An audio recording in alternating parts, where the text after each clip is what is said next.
On June 6, 1940, D-Day, also known as Operation Overlord, began. From June 1940, all of Western Europe was in control by Adolf Hitler.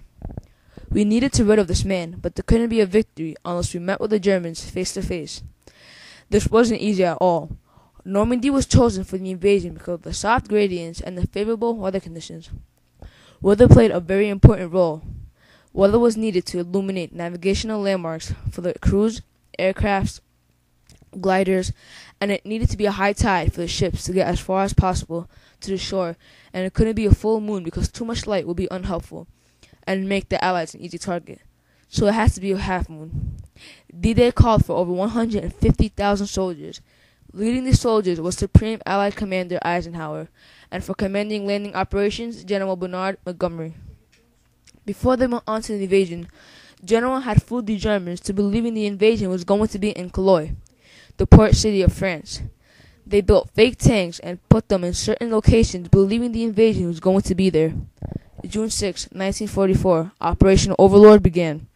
The invasion forces landed on 5 beaches along Normandy. These 5 beaches were Utah, Omaha, Gold, Juno, and Sword. The British would take Gold and Sword, the Canadians on Juno, and the Americans on Utah and Omaha. Hitler knew they were coming, so he put an incredible force to try to stop them. One plan was for the parachuters to fly over the English Channel, the one separating Normandy and London, and will drop down behind enemy lines to drop calls, take out bridges, and take out pressure for the soldiers, but because of the anti-aircraft fire, the pilots had to take evasive action, and there were misdrops everywhere. The Navy tried to bomb the French coast, but hardly did anything. Utah Beach was secured easily, with minor casualties.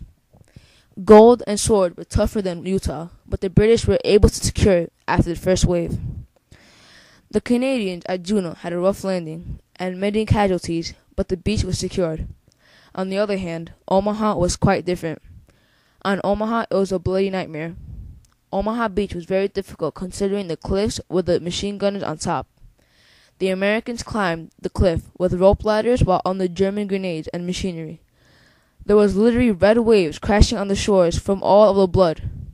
Within 20 minutes within the landing, every officer and sergeant was killed or wounded, but that didn't affect the soldiers.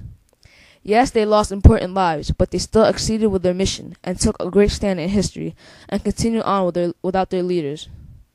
The freedom we have now are true because of the brave men who took a stand against the evil Nazi Germany.